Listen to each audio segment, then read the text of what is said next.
Listen, I don't know about you, but I started a business so I could do this. Travel, be with friends, be with family, create memories. I didn't do it to sit at the computer all day. I didn't do it so that I could just be in countless emails and Zoom meetings. I did it to create opportunities for myself and opportunities for others.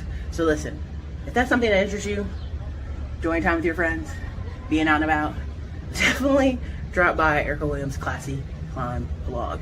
Check out the YouTube channel. We've got over 2,000 videos of free information that's actually changed people's lives. People actually post their new jobs, their new careers, their new businesses all the time over at the channel. What's up, everybody? This is your girl Erica from the Classy Climb blog. The title of this one is Access Algorithms and the Case for Gatekeeping. Yes, a case for gatekeeping. As you can see, I've posted a lot of stuff with Amanda Seals and different people, a lot of Nigerians and different people saying awful things about African Americans. And people will say that's because we don't have any gatekeepers in our culture. Now, you just saw what happened when they released the Oak Bluffs collection with Ralph Lauren. You just saw on Instagram a lot of Black people going to Martha's Vineyard, sharing their, like, hey, I'm bumping into like the Obamas, Michelle Obama be out here, and all the well-to-do wealthy people.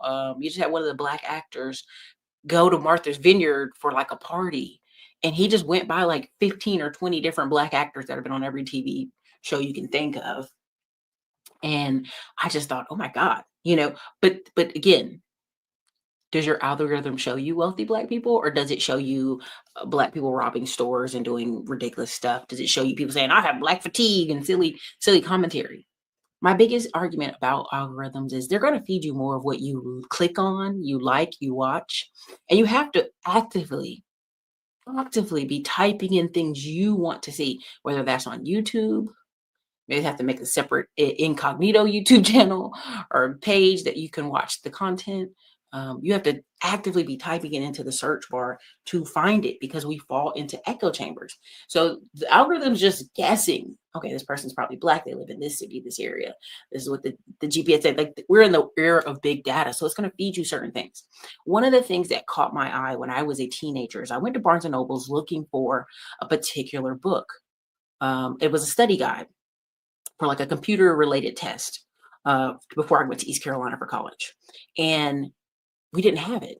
The Barnes and Nobles here was like, oh, we can order it and you can get it in about 2 weeks or something like that. It was a crazy timeline. And it was like, you might want to just drive up to Raleigh and go get it from that store. And I looked at her, and I remember seeing the study books were only fire, police, nursing, ASVAB for the military, and maybe one other. It was very lowbrow service related, you know what I mean, that were available. I drive to Raleigh. Their self-help guides and their study guides was like a whole wall, like a wall of shelves. Now you're gonna say, oh, it's a college town. We have 3 big colleges right here in this town. What does the town want? It's just like David Williams said, I think, talking about Orlando, everything's tourism related. Why would they put in the store how you can do computers and software engineering and other items when really they just need you to be, work at these places in tourism for $18 to $30, under $30, and hush about it. And be grateful that you got the job. I just want you to understand that this is why it's paramount to just move around, just visit, just take a Greyhound bus, just take a train one time in your life. A lot of people will say, well, money is the reason I can't travel, Erica. Now I have a bunch of clips I want to show you. The other couple videos I've released on communication and a few other ones where I talked about SMU and TCU and all that silly stuff they were talking about, the financial flex. I know the audio is a little weird. It makes the voice sound weird, but a couple of those went out, or they'll be going out in a week or two at some point. So let me share these items, and I just think it's so important for you guys to see. This is what's going to be the ecosphere, the echo chamber for the next like 4 months. So 1 week is here. There's 91 games over a 5-day span, giving us approximately 40 hours of college football TV from Thursday to Monday. What is Thursday to Monday? Please, please, please, in my comment section, what is Thursday to Monday? Y'all already know what people do. They go feel good Friday, Friday night lights, Saturday's college football, Sunday's NFL, Monday night football. So for the next 4 months, any big news thing, anything Trump wants to sign, anything the government wants to slide off, like even the voting that's coming up in November in some of y'all counties for different legislative people, re-election efforts, mayor elections, all this stuff is coming up next month. Auctions, real estate auctions, there's like 10 of them. I want to add them somewhere to our one of these classes or my information because I have a huge database. I've just had to figure out with the staff what we're going to put it. There's a bunch of real estate auctions coming up. There's a bunch of tax deed, tax lien auctions. Every year I tell y'all this from October to December. If anything important wants to go down, interest rates, government, the president, anything, put it in October to December because y'all gone. This is August. The kids just went back to school. This is where people are. And people are going to be on the internet still crying though, celebrating poverty, crying about jobs and billionaires get paid too much. And but you start asking them, what's the skills you have? What's the certifications you have? Oh, I don't want to go to college. That's not what I asked you. What certifications do you have? You can go to PSI locations and take all kinds of certifications and tests and be certified up. Okay. But that's not what, people don't realize, money is just a thing. Having skills, having personality, being interesting is rare. This is why you'll have some people like, look how fit I am. Nothing going on in the inside. They're not going anywhere and they're not doing anything. They're not smart. They're not remarkable. They're not unique. This is why everybody flocks to the same restaurants and the same places because somebody saw it online. When I go to restaurants and I know they're popular, I just go look on Yelp and see who took the most pictures of what particular thing. That's probably your best tasting thing on the menu. I'll bet you money. And so let me go here. And I'm doing this. This is like, I've met this person multiple times at this point, but Brian Jung, if you see him, 2 million on YouTube, $100,000 here. He's just announced he's having a baby. He hadn't done a video in like 2 months, whatever, right? And I pointed out several videos ago that he just has 3 main factors on his channel. And he came from parents who, mom was working at the post office, dad was doing manual labor. So not wealthy Asians, but again, environment matters. If you're surrounded by other Asians, him starting out working at a group home, all of a sudden interacting in college with other Asians, other people. If you go watch his video on CNBC, Make It, literally he's opening up restaurant chains. I'm telling y'all, a lot of Asian and Latino kids are opening up these food franchises, coffee, tea, milk tea, the bubble tea places.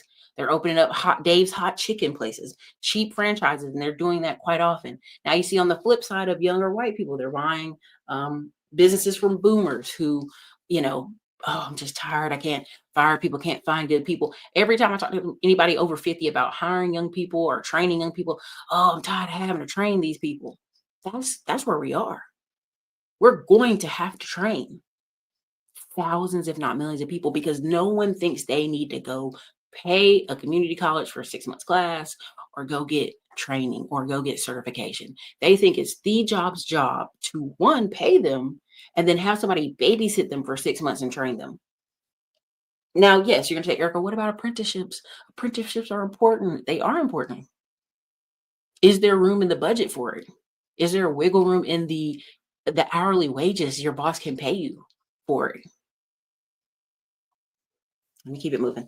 All right. So again, I tell y'all, in less than a decade, your whole life can change. Again, talks about it. In a decade, his life changed. His parents came here. He grew up in public school outside of Washington, D.C. Again, you can go look at all this stuff. And his 3 focuses are credit cards, crypto, or 2 major focus, you say credit card, crypto. But really, what is his underlining? This is not marketing plug or affiliate plug, right? His underlining thing is, I got access to credit cards. I used all these points. I traveled all over the place with them. And then I was able to keep growing the YouTube channel, right? Talking about credit card. And then I switched to talking about crypto because crypto was hot. Then I switched back to talking about, and you can go look at his channel. You can see exactly what I'm saying. You can see the timeline. Each year he did a full solid year talking about that particular thing. If you go on his channel, is it here? Here. Okay, you go on here, you go on his channel. Again, he's got the popular videos, right? But if you actually It's here, living on 3.7 million a year in Rockville, Maryland, right? And that was 3 years ago. So you do the math. He's already told you that he made, um, 5 million, not even last year or a few months ago. So if you go on his channel, you click the videos. And a lot of people say, okay, I'm just gonna look at the latest, right? It's a lot of crypto talk, a lot of crypto talk. If I go oldest, right? If I go oldest, you're gonna see lots of credit card talk. I'm a college dropout. Look at these credit cards I'm getting. Credit cards, credit cards, credit cards. Right? You can go, hotel. Look at these hotels I get to stay into because of credit cards, credit cards, credit cards, credit cards. Okay, 800% credit cards. Right now, why are the credit card angles so important? Why? Because people are trying to figure out how can I get free money, or how can I get? Really, people should be thinking, how can I get money to leverage? Right, in America. Then he talked about the stimulus for a long time and a lot of news around the stimulus.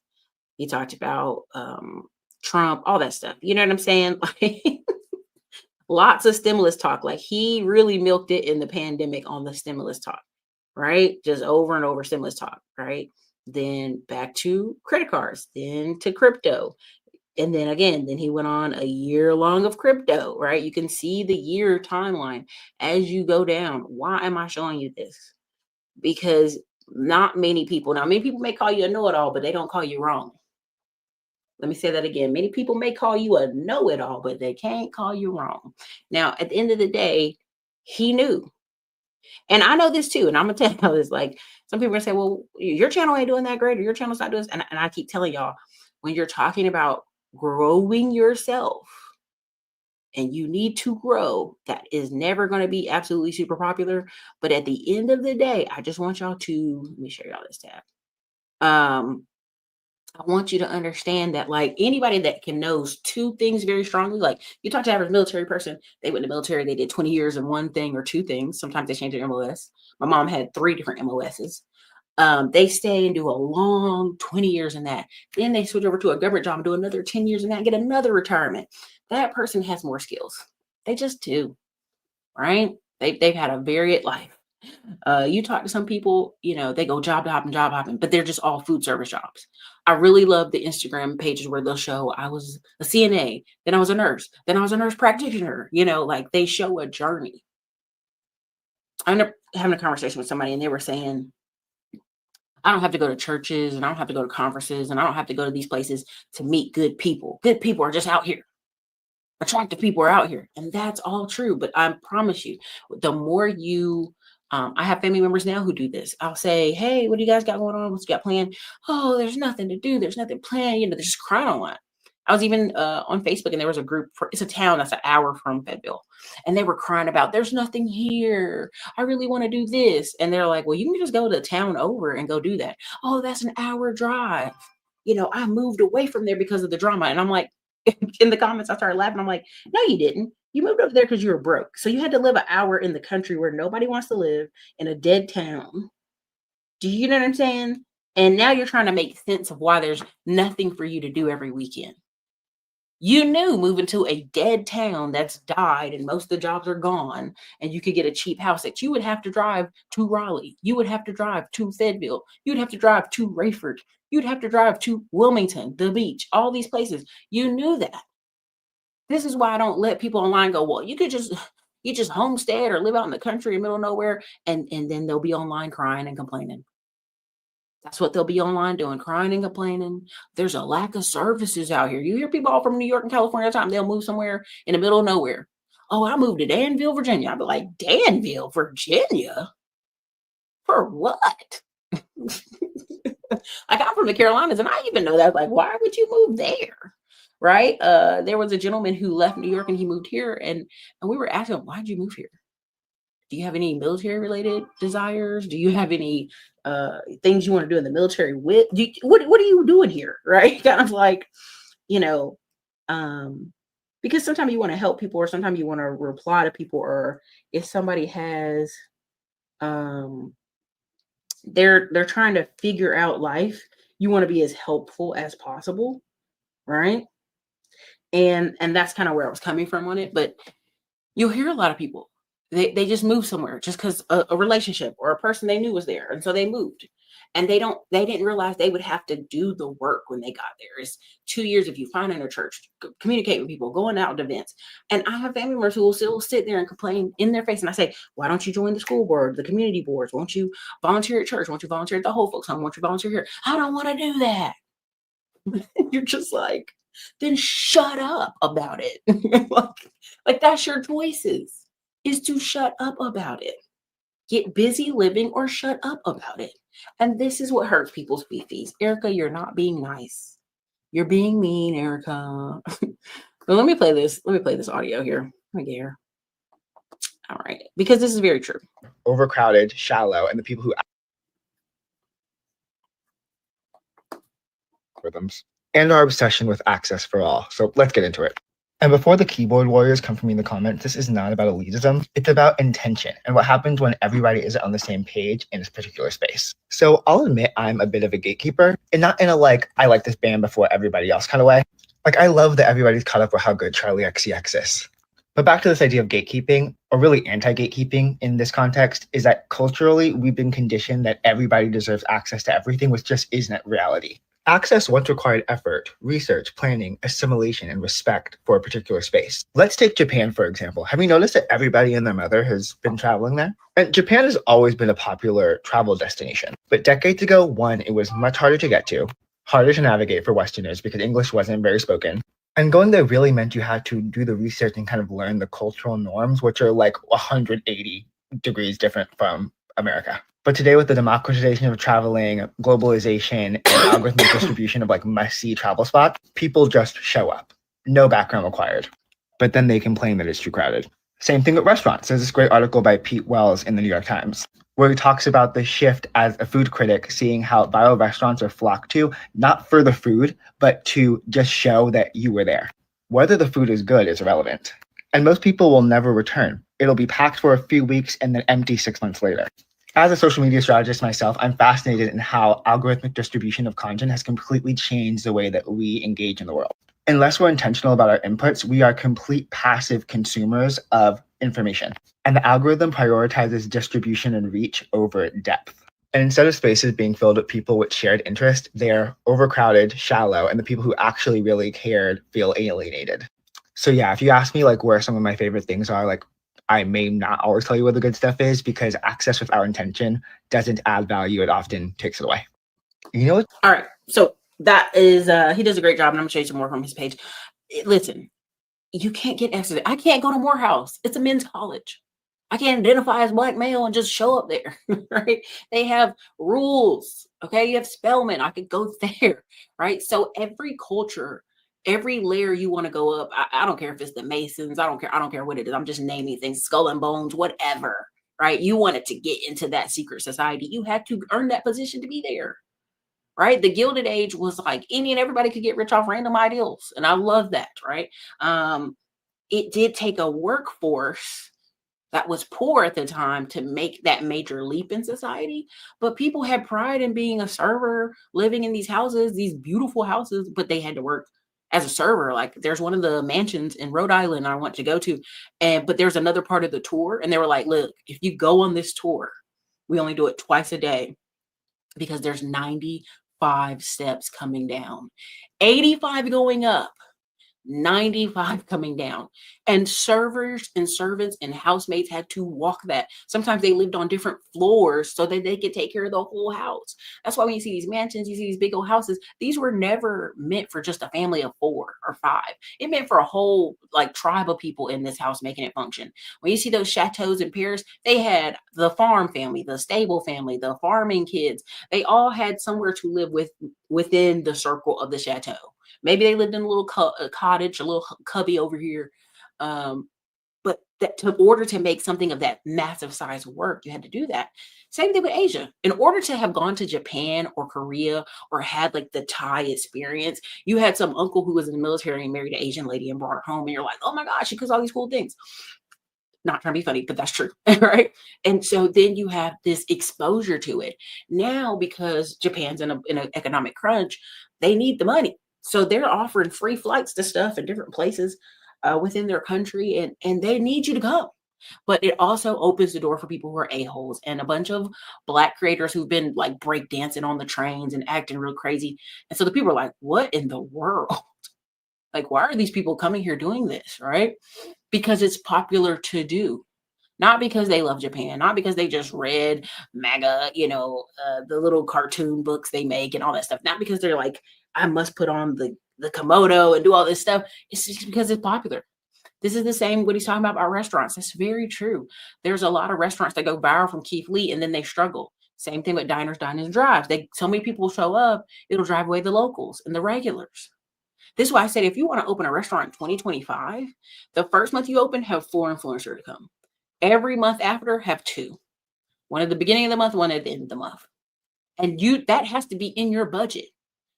You don't take my word on it. Go talk to some marketing people. You'll really, it'll blow your mind. Go talk to some of these marketing people out here. They'll let you know what I'm saying is accurate.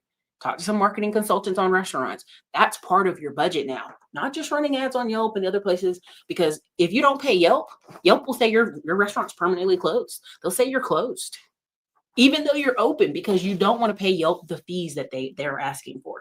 So sorry, this cushion. Let's see, it's driving me crazy. It's driving me crazy.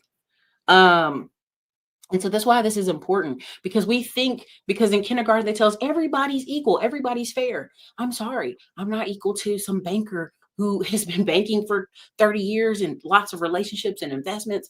His conversation and my conversation are not going to be the same.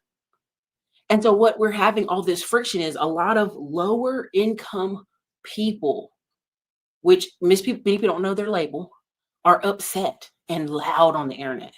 And so when wealth moves to different places, they can't understand. Well, oh, I know a bunch of people who moved over there. You know a bunch of middle-class people who left from over here. Right? The video I shared on the community wall of the truck driver from Alabama and his wife going over there, they're well-spoken. They could do other stuff in America. They just chose to go be in Thailand to give themselves a break for 2 years. You'll meet those type of expats, okay? You're not meeting Freddie that works at 7-Eleven that has no goals and no focus and no effort and no energy, and he's going to magically turn it all around. That's different, okay? Let me show another one here. Ooh, let me show another one here. Let me hold on.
It takes Oh, being man. around like a stark difference to really Did y'all see that last part? Dang it. Hold on.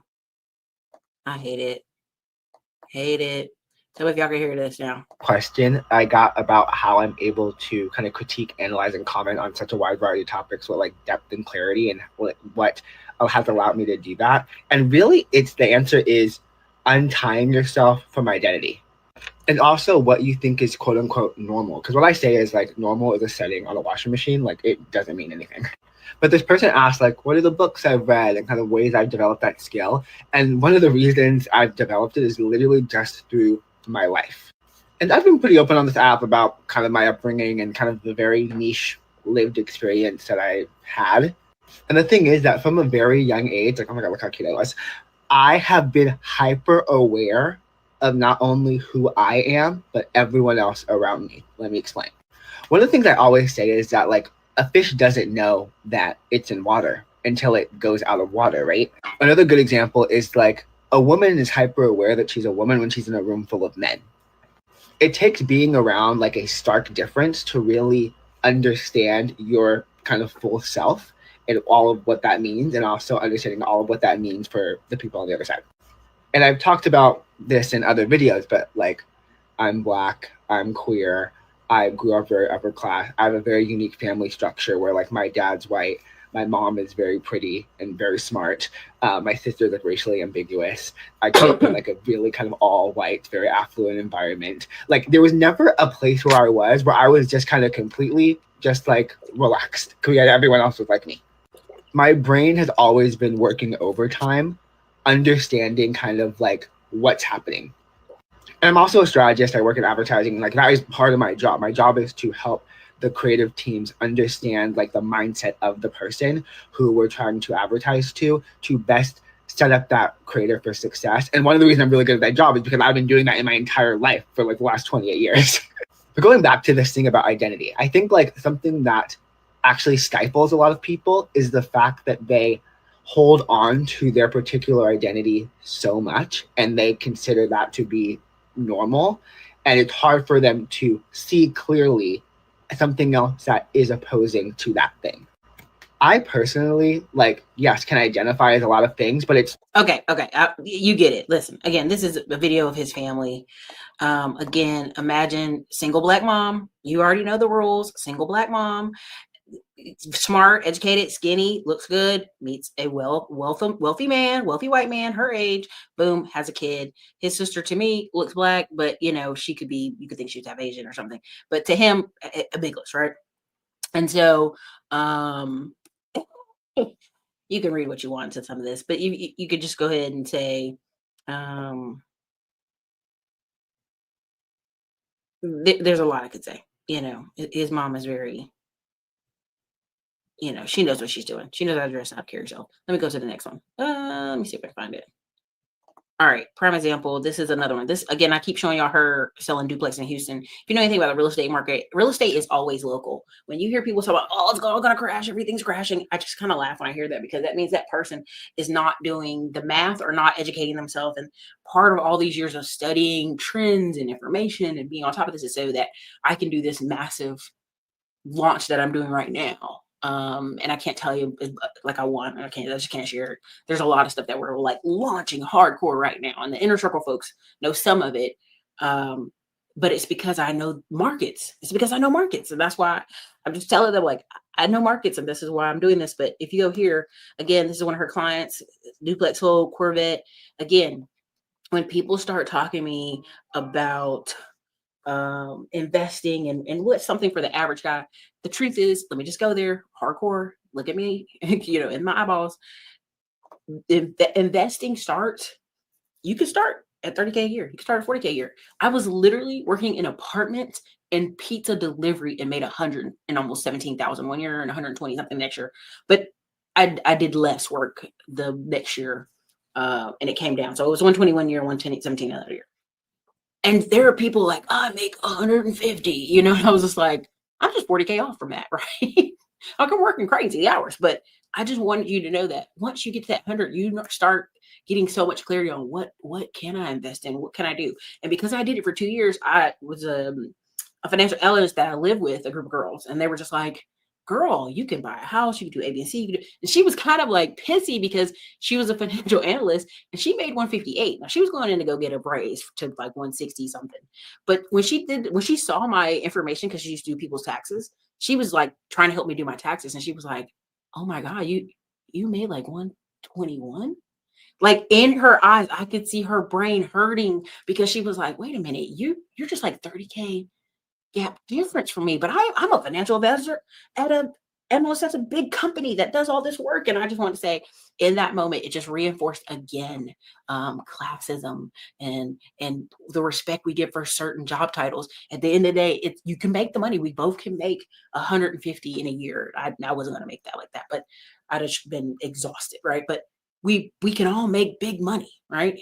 I talked to you about the 55-year-old Bojangles manager. When she was telling me she was working too, I was like, you make 100 and some change as a Bojangles manager. Then you're also managing over here too at Taco Bell because there's, you know, she's trying to leave one to go to the other. Holy crap, you have like a big old bunch of money. But she had this ridiculous expenses. She had a kid in college. She was taking care of her niece. Her sister had a stroke. She had her in the hospital. She's from New York. So what happens is people have these expenses, so that's why they go to work. But if you actually have a year or two where you're just making higher income, and you get over the lifestyle part, because really what people do is like, Eric, you made that much and you to go buy this car or that car or this. No, I didn't, because it didn't make any sense. So like, what are you talking about? I'm in a higher income city. So when you start making that, even if you're in a lower income city, a quiet city, a city don't have much going on, you should not be like, let me go get a truck and a boat. That is not what you need to be doing. You need to be investing. And many people will say, well, no one taught me that. No one did this, because everybody thinks we deserve to have access to everything, to know the prices of boats, to know the prices of trucks, to know the prices of everything, prices of vacations, prices of locations. So you know the price, but you don't know the value. You don't have a clue. You don't realize when you meet older white or older financial people or older Black people that have wealth, they're going to tell you, what are you doing? Why aren't you investing this money? Why haven't you bought a house? Why aren't you renting all the rooms out? What are you doing? Because that's what one of our friends did. Literally bought a house, turned around, rent all the rooms out. Literally covered her mortgage, kept it moving. And so when people see, they were like, well, I wouldn't buy a duplex in Houston. The real estate market's bad right now. When I go to Bigger Pockets later this year in Las Vegas, I'm telling you, most people in there are still going on old basic Formula 101 stuff. Like, and this is because Bigger Pockets, talked about it forever, was buying 2 duplexes, triplexes, and fourplexes. So if somebody is in the beginner stages of learning real estate and they're on Bigger Pockets, they're listening to all this content, they're like, I should just buy a duplex. I should buy a triplex or a 4-unit. They're not going to jump to, I should build new construction, or I should be the person building the duplex for under $250 and turn around and sell it for $500, $400, $450, doubling their money. But again, everybody not going to hear me on this. But when you think you have access to everybody's information, when really you just have numbers, you don't have the value, right? People go to Italy and they may rent a boat, but sometimes they don't know how to act, right? You see all the videos of them making fun of Americans over there being loud, cutting up, doing stuff. And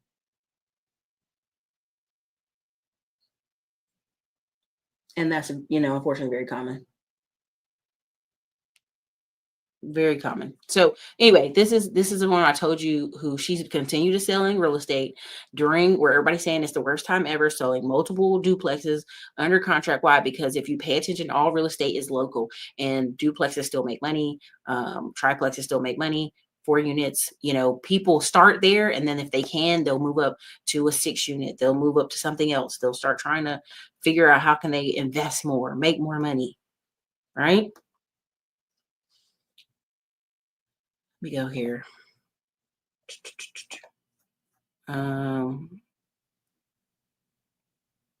I think I have the right one.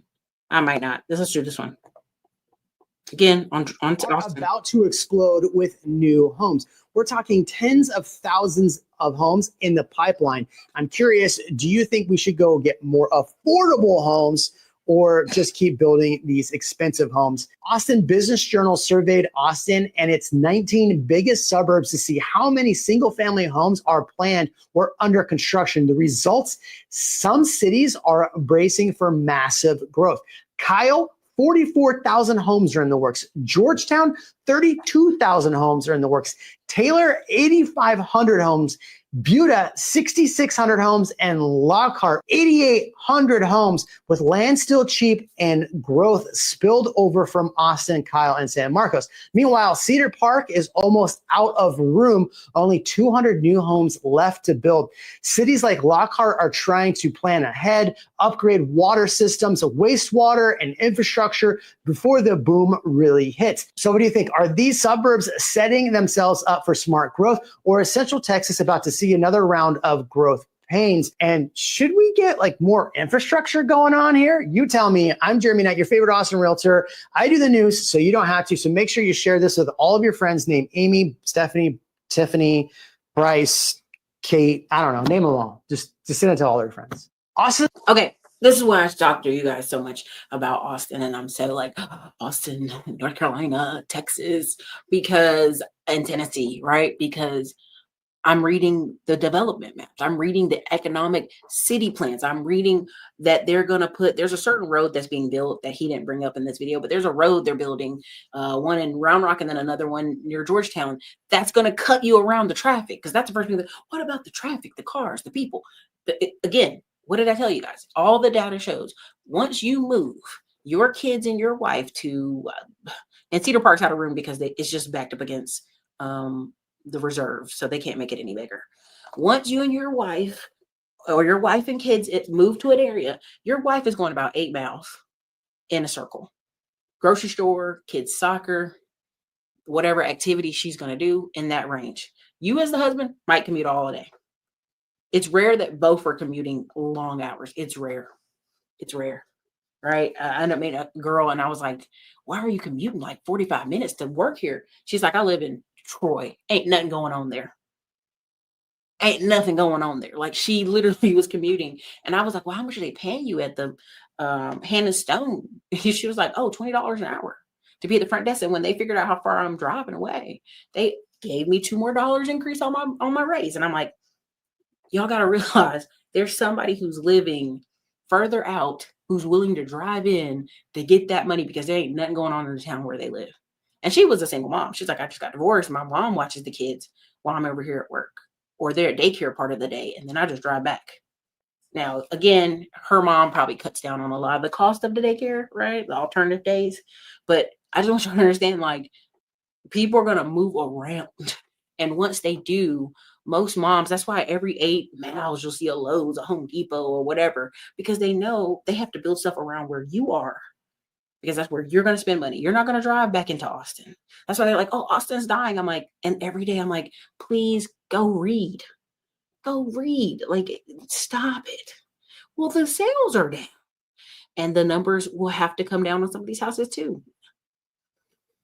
Let me show you this part. Another one on access, inclusivity, all that other good stuff. Here, let's go here. Tattoos affect my job as a project manager for a custom home builder? And honestly, the answer is yes. I think tattoos will affect just about any job because first impressions are everything, and people are going to judge you before they get to know you, and that's just the reality of it. And when you're as covered as I am, it's something you sign up for, so you can't complain or play the victim. Because of that, I know I have to work harder up front to earn trust. But here's the thing. Once the client sees your work ethic, communication, and the homes we build, the tattoos kind of fade into the background. So yes, I do think tattoos affect your work. Someone asked me if my tattoos affect my job as a project manager for a custom home builder. And honestly, the answer is yes. I think tattoos will affect just about any job because first impressions are everything, and people are going to judge you. Now, let's really go there. What is he learning? He's learning about classism. What is he learning? He's Asian. So that gets him that minority, that model minority pass. But then immediately they see the tattoos and they're like, whoa, wait a minute. Brain's not registering. Asian, lots of tattoos. What's going on? And there's going to be people who can't keep him. But what keeps him in the mix? He can build new construction. He can build custom homes. He's managing the job. Again, every video I do, I've done 3,000 videos on this channel. And without fail, every single video. Everybody don't want to start a business. Everybody don't want to be an entrepreneur. I love y'all. I love y'all to death. But if I never see that comment again, my life would be a joy. But I know that's people going to do that. Because guess what? They want to tattoo their whole fucking face, their neck and their back, and be like, why don't people give me a chance? Baby, that is your chance. Your chance to go on an alternative road to something else. They don't have to hire you. They don't have to include you. You don't get access to everything. Even African Americans going, they're discriminating against us. Go where people look like you. Well, I should be able to go anywhere. And guess what? You should. In theory, you should. And some of you are going to be like, Erica, that's discrimination. And I'm going to be like, take your hard-working money and put it with people that give you respect. That's it. You know, anytime you talk about Black businesses, there's 9 million people online crying about how Jack's Fish Shack treated them last week when they were out of fried okra. It's never about they went to a Black dentist which I'm doing currently. They don't talk about going to a black eye doctor. That's not, I don't do it right now, but that's next on my list. They don't talk about going to a black doctor for their health. They tell you about the Jack's Fish Shack and the Jamaicans who messed up on their chicken curry last week. And that's their epitome of black businesses food. That just shows you how limited their world is. And this is why everybody can't have access to everything. This is why everybody can't go everywhere. This is why you see the Carnival Cruise and people like, no, it's the Ultima Cruise, okay? And I showed y'all last video, and again, do I have it still open? I probably closed it. I did. But in the video previous, I showed Ritz-Carlton cruises. And that's a whole nother conversation for another day. But I showed those cruises because I wanted y'all to see how crazy it is, you know? So close it up. Right? From headshots to hard hats. Why? Because a lot of these actors, if you actually go study them and look them up, they end up doing some real estate stuff. If you look up Dr. Dreamy, right? You look up Dr. Dreamy from Grey's Anatomy, he was doing construction. You look up Harrison Ford, he was doing construction. You look up a lot of people, they were doing construction. Again, he is in Charleston, South Carolina, where it's pretentious already. Todd Chrisley is moving there to have a TV show and build a place, and he's going to even learn how pretentious it is out there. Old money don't want to play. You know, my mom and some of my family's like, it's racist down there, and I'll be like, it's classism. It's not always racism, right?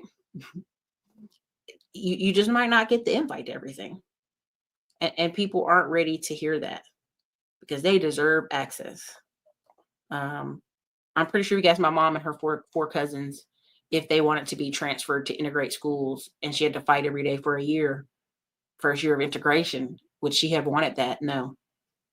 That's why I just tell y'all, like, they're feeding y'all these hope biscuits all the time. It's getting kind of ridiculous. Let me show you this. Hold on. Let me go back. Okay, yeah. Sorry, let me get here because of the other one I wanted to show y'all. Also in Austin.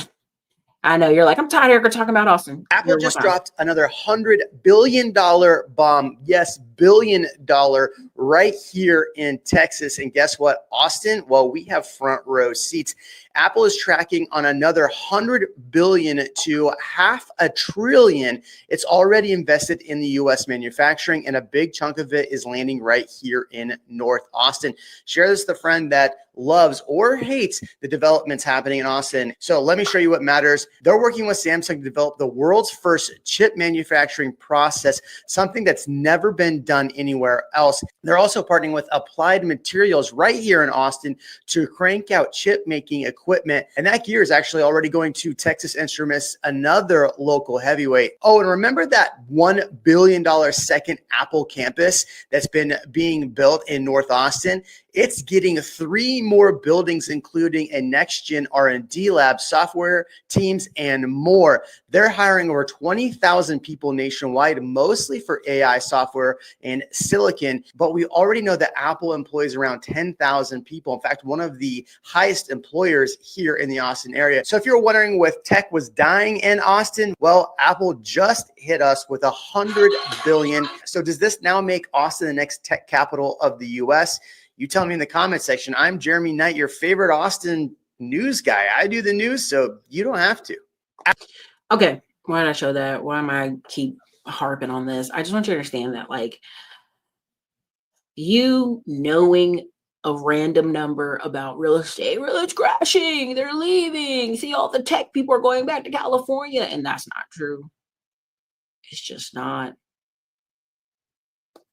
So having access to a random number did what for you? What did it do for you? It did nothing. It has people going around quoting something and they don't know what they're talking about. It has them running around and saying, just saying foolishness. And you're like, do you see what's happening? Do you see what they're doing to the city? Do you see where they're going? Do you see what they're building out?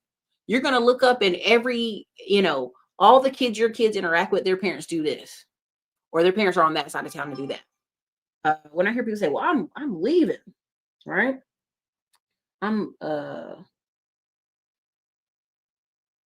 sorry, I'm leaving and I'm doing A, B, and C. I go, okay, well, good luck. Because, you know, when a town has a lot of activity, a lot of motion, that's when a lot of opportunities come up, a lot of franchises. You can own a franchise, you can buy a business, you can do all kind of stuff. It's when these towns are, when you're like, Eric, I'm just low on money, I have to get further out. I'm okay with that as well. I just want you to understand what you're signing for. When you go further out, you have to create the motion. You can't be in a smaller town complaining about lack of activities. There's a ton of activities. There's somebody promoting it and talking about it. Again, you want to make a lot of money on social media? Post every for a year, 5 things you can do every day in some city or some town. There are always people who are like, I don't know what to do with my day or my life, because people want what other people want. There's something Erykah Badu said in the interview, and it's been going viral forever. And it's like, life doesn't give you what you want. It gives you who you are. And this is what you're seeing. You're seeing a lot of men and women online crying about life and their dating pool. But these are the same people. If you ask them, oh, I don't go to conferences. I don't go to this. I don't go to that. I don't go to church. I don't go to community meetings. You can't possibly get what you want because you don't do anything. You're getting who you are. You don't do anything. I really want you to understand when people tell me 9 times out of 10, I'm so busy, Eric. I'm so busy. I'm so busy. I'm so busy. And we're in a accountability group in this other mastermind I'm in, and you had to show what you did all day. Most people were so embarrassed. They were like, oh, I just had a really I didn't do much this week, you know, but school's getting ready to start and the kids, you know, and everybody had an excuse, all these business owners, because what they did is they're at a point in business where a lot of them have just hired a lot of VAs, a lot of executive assistants, and people are doing all the busy work they would be doing. And so they were like, yeah, I had brainstorming time, because you put that in your calendar. You write down that you had brainstorming time. And I did. And I laughed because they were like, oh, yeah, you had a lean week too. And I'm like, no, I've created a life where I'm not like swamped every day with this stuff. I read a lot to get myself prepared for a certain environment or to invest a certain way. But overall, no. You know what I'm saying? Like, I've been talking to some marketing companies for the supplement stuff and for the YouTube on how we want to pivot going forward, or how we want to put out this documentary. Probably have to put on a different channel or something to that effect. But at the end of the day, most people aren't as busy as they say they are. They just aren't. You know, they may be stressed financially, but they ain't busy. You don't know, Eric, you don't know people's busy. I'm like, baby, trust me. They're not. They can tell you, they can watch. If people can watch a whole 8 hours of Netflix, binge a whole season of a show, and I've heard that comment in so many comments on Facebook and on social media. Oh, I binged it in one day. I'm like, you had 6 hours to watch a show. What were you doing all day? Right? There was an article, and again, this, if I could go on a rant about homeschool again, I would, but I'm gonna see if I can pull it up. Let me see if I can pull it up. I shared it the other day, and basically it's a teacher, and she's just like, she's already through. The year just started, and she already done. Okay, hold on. Let me see if I can get it pulled up. She is real fit. Okay, here it is. Yeah, let me pull it up. Let me pull it up.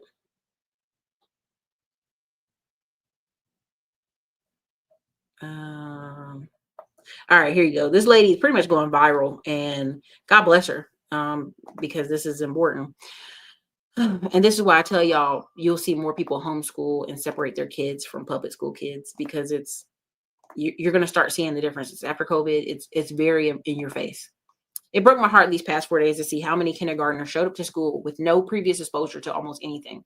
It was so overwhelming for them to understand the context of staying in line, wiping themselves, buttoning their own pants, opening a milk container, holding a pencil correctly. I had one who didn't understand how to unzip his lunchbox so he could eat. Some can't tell you their name, or they don't know their actual given name that is on the roster.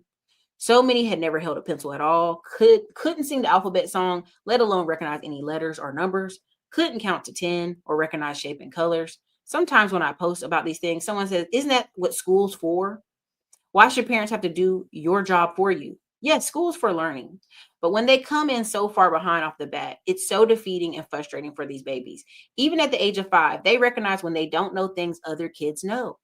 If a kid knows Pennywise the clown is and can recite every word, including the specific ones, to the latest Cardi B song, but can't recite the alphabet, count to 10, or open a ketchup packet, we have problems. Even if you choose not to send your child to preschool, lots of these things could have been learned just putting them in front of PBS or learning apps rather than letting them watch Japanese anime all day, playing mindless video games with no educational value for 4 years. If you know a child who will be starting school next year or has just started this week, please take the time to interact with them and help them to prepare. It overwhelms their little minds so much when they come in knowing nothing. Please help. Now, this lady done went viral. God bless her. She's like, thank y'all for being the people who are kind. Thanks for being kind. Because people are not being, of course. And I want y'all to understand this is common. This is common. This is why we have gatekeeping. This is why we have limited access. This is why this is why you have to take a test to get in some private schools. This is why him 500, no matter how much money he made, which was 25 million, a little bit more than that.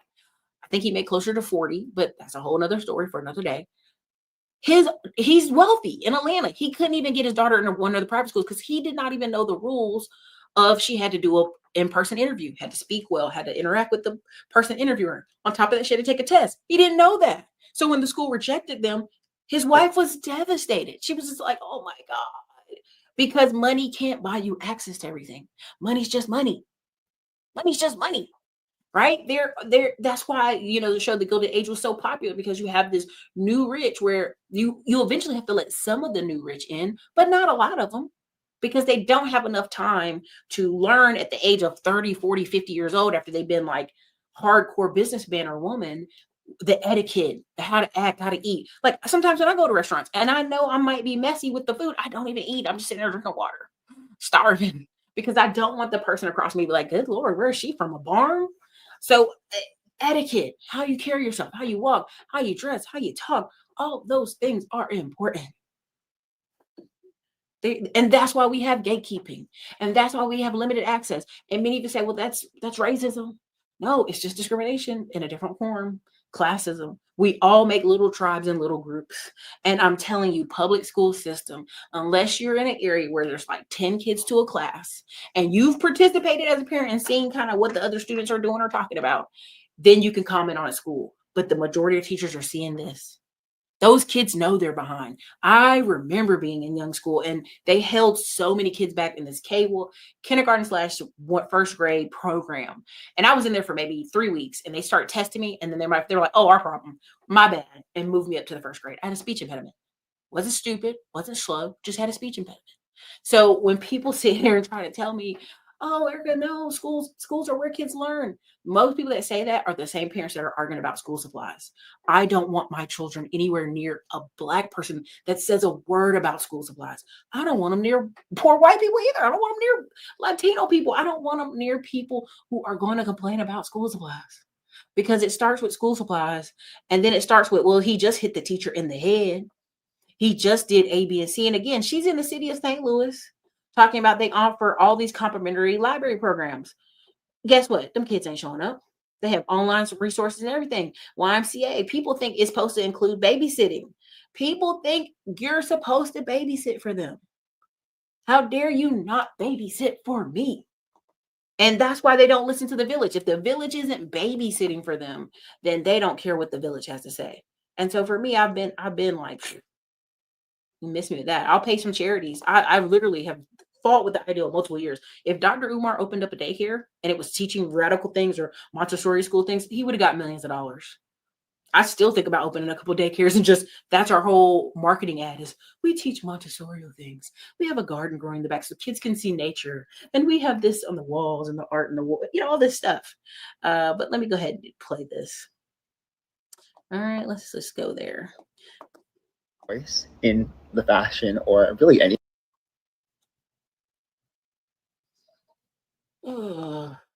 curation. It's less about what you show and more about what you're leaving out. Whether that's a museum exhibition, an Instagram feed, a New York Times article, everything you're seeing is decided by someone who is saying, we should include this, we should not include this. I was recently listening to the Going Rogue podcast by Jill Demling, which I definitely recommend for any fashion people or people interested in like the media magazine business. And Mark Healy had this great quote. He said, "The process of curation is omission, which is exclusion." This is a great point because what gets omitted dictates what we end up believing is good, credible, beautiful. Every best of list, every designer profile, everyone who gets a voice in the fashion or really any space is a quiet act of exclusion in a lot of ways. And if you follow my accounts, you know I'm very interested in this idea of like taste. And that's not neutral, and neither is curation.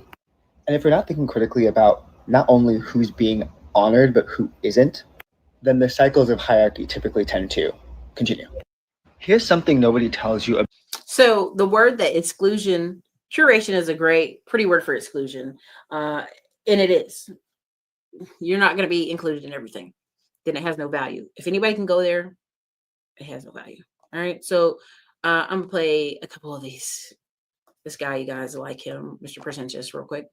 So luxurious things that I love to see in people's homes, but are also attainable for regular everyday people. I love a named estate. When you have multiple homes, it is much easier to just have a name for each of your homes rather than being like, oh yeah, the one that's in blah, blah, blah. These estates will often have a logo also associated with them, which might be monogrammed on things like towels. If they're staff, the staff will also have that monogram on their uniforms, et cetera, et cetera. The second is good serveware, especially silver. Now, silver can be a little bit painful to maintain. So even if you just have it, but you don't really use it, incredibly chic. And you can get good china and like actual like real silverware with very nice ornate handles. You can get that from estate sales and thrift shopping fairly easily, fairly cheap.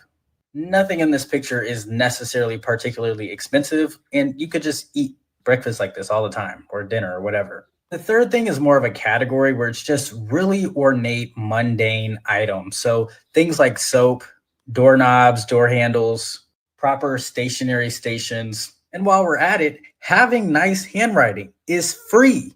I don't know why some of you still have kitchen scratch, but good handwriting is very chic. If you've never had nice things, all right.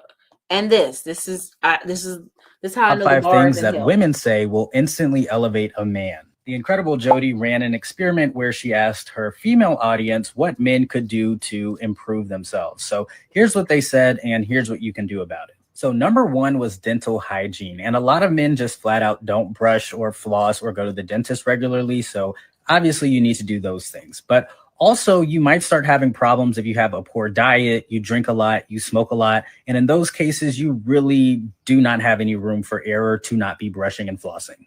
Even if you do brush your teeth often, if you're not rotating out your brushes often enough, that can be causing problems too. Number 2 is clothing. A lot of men think it's a badge of honor to dress poorly or like a teenager, which doesn't make sense.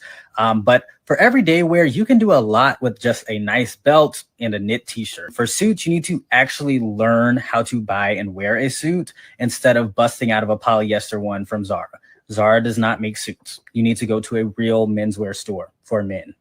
Number 3 is beard care and haircuts, which I can't talk about much at the moment, but my haircut is only bad because I've been out the country for several months, and that's not a problem most of you have. So at any rate, I would suggest asking women about what style fits you, because I was told for years to get waves and refused to, and lo and behold, that was definitely the best haircut for me. So just asking about your haircut sometimes can significantly help if you are getting your haircut, but it's not the most flattering. Also, beards are really the same as your regular hair, so they should always be cut and they should always be cleaned regularly, and stop spraying that heavy dark spray on them too. Number 4 was inner work and personal development. Now, meditation, wellness, healing has been branded as heavily feminine, and that would need to be its own topic. But what I will say is doing the inner work and personal development is the number 1 way to start making more money. And broke men are not nice men. You would actually be surprised how many wealthy men regularly journal and meditate specifically to make more money. There are other reasons too, but honestly, those are not really good selling points for men. So that's what we're going to go with today. And last but not least, in number 5 is hand and foot care. Now, nail salons also can feel a little bit overly feminine or a little bit weird or whatever, but there are quite a few new concepts that are just made specifically for men to get manicures and pedicures and feel more comfortable. And if you still don't feel comfortable, lotion and clipping your nails also goes a long way. Top 5 things that women say. Okay. Again, the bar is in hell. Okay. We gotta talk to adults about washing, brushing, curling their hair, which brushing their teeth, put your clothes on. This starts at home. It starts at a young age and starts at home. My nephews have suits. Do they need to be altered for sizes? For sure. And the cuffs on the shoulder. But again, buying kids suits, putting them in these outfits, kids dressing for church, kids having to learn how to iron. All these things are stuff that should have been taught at home. That's why when you'll meet the wrong person, they're acting crazy. Their family's like, he wasn't raised like this. I swear. We took him to church. We brushed his teeth. We ironed his clothes. We don't know why he's on crack and acting crazy. We don't know. That you can understand. So let me play this again. Access and inclusion. Again, the people that you have to argue with to buy a home are likely people who won't cut the grass, won't pay their property taxes, and will act like a victim for the rest of their life. So again, we don't have to do this. Let's go here. I don't know if you guys understand all these programs out here now to help you get a home. 1 day out of bankruptcy, you can get pre-approved. 620 score or better, you can get 5% down payment assistance. That covers the whole thing, the whole down payment for FHA. 580 or better, you get 3.5% down payment assistance. That covers the down payment. Both of those down payment assistance programs are good for a single family and a 2-unit. If you're a self-employed guy, you've got cash, or girl, you've got money, but your income looks a little crazy on paper, I've got a lender that'll do you 10% down payment just with your written profit and loss statement. If you're a veteran, you have no money down on a 1, 2, 3, or 4 unit. If you are interested in being pre-approved anywhere in the country, click the link in my bio and fill out the form that says, I want to be pre-approved. My assistant's going to reach out to you via text, make sure you still want to get down, and then she's going to set you up with a loan officer. Once you're pre-approved, I'm going to get you with a realtor in your area of the country. We're going to get you on the street. 2025 is it's your time. It's time to stop screwing around. How much have you paid for rent in the last 5 years? Take your rent, multiply it times 12, multiply it times 5. That's how much you've given your landlord. Damn near 6 figures, I guarantee you. So what the heck are you waiting for? Get out there and go do it. Okay. I can personally tell you that one of our properties is a duplex. It will accumulate. It's in the southeast. It will bring in $24,000 for the year. So let's do that times 10 years. That's $200,000. Let's do it times 30 years. That's $600,000. Now you can say, Erica, it may not always rent like that. It may get vacant. It may have a fire rate. There's a million reasons. I'm just telling you, that's just one property. So imagine you build a street full of those properties. Let's say you get 3 duplexes in Cleveland. Let's say you get 3 duplexes in North Carolina. I just want y'all to understand the math. And so when people fight you, like you don't, if you have 3 houses in America, you're in the 1% economically. That's how drastic that. That's why people are like, oh, they just own a bunch of cheap rentals in Detroit or Cleveland, or they own stuff in Florida. And it's like, do you understand? Like, the average person in our society does so little, or just goes to work and they're just stressed out from one job, and that to be the next level, it just takes a little bit. And that's what's so mind-blowing about me. When I stand back, forest for the trees, and look at the numbers, you realize that one step of ownership just separated you from a sea of serfs. That's what it is, right? So this is why we have to have gatekeeping, because there's an event going on in Tulum, Mexico. And I had to message the guy and say, oh my God, I'm sorry, I heard it sold out. I really want to get to this mastermind, A, B, and C. And he's like, oh, you and 5 other people, let me see what we can do. Gonna make the space a little bit bigger. Let's see what we can do. And I'm like, definitely don't want to miss it, because everybody he's bringing to talk in that room, they're at a point in their career where you're going to dinner with somebody who owns 5 businesses. You're going to dinner with somebody who does A, B, and C. And I want to be in that room. I want to be there with, I think it's like 40 people. And it's just going to be an awesome weekend. 1, it's in Mexico. And 2, because of the information and who's there. So let me play this, and I'm going to get on out here and wrap this up, because I could talk about this and genteel poverty and all these topics all day long. I will have some really awesome stuff to show y'all this October and this fall, and I think it'll be beneficial to your life. So let me play this, and then I'll be out of here. Pay attention. I'm going to walk you through this step by step. Here's the money you're going to need when you're buying a home. The first thing is called earnest money. Earnest money is like a deposit. There's technically no set amount, but think about 1% of the purchase price. So if you're buying a $300,000 joint, you're probably going to need $3,000. The second thing is you're going to need money for your inspection. Depending on the type of building, anywhere between $400 and $800, you can put that on a credit card. The third thing you're going to need up front is money for an appraisal. It's called anywhere between $400 and $1,000, depending on the type of property or building. You can also put that on a credit card. Now, here's the key. On a single family or a 2-unit, if you have a 620 score, I have a lender that can get you 5% down payment assistance on FHA. Since the down payment on FHA is only 3.5%, that will cover your entire down payment plus a little bit of your closing costs. Here's the key. Have your real estate agent pull properties that have been on the market at very least 60 days. The reason we want it on the market at least 60 days, because the sellers are going to be more likely to help you with closing costs. The seller can give you up to 6% of your purchase price to help with closing costs on FHA deals. If you get the down payment assistance and you get closing cost help from the seller, you may get to the table for little or no money down on a single family or a 2-unit. First-time home buyers, I suggest a 2-unit. You live in one unit, you rent the other. You can't be dead broke and have no debt money, but you can have a little. Stop making your landlord rich. Do it. Okay. Why am I bringing this up? Why do I keep showing him? If you are a person who wants to go be a mortgage broker, do this right here. Just literally copy this page. Copy the techniques. Copy the page. I'm not even trying to be funny. Like, you know, the one I just showed you before that. Hey, yeah, just call us up. We got a ton of programs. You want to hear about our programs? Call us. And then have somebody on your staff who keeps answering the phone to tell them about people about the programs. That's $1 million business right there. Right there. End of the day, skills, interesting, personality. There's a ton of money out there, but are you interesting? Do you have skills? Do you have personality? The skills will get you in a lot of rooms that your money can't and your personality can't.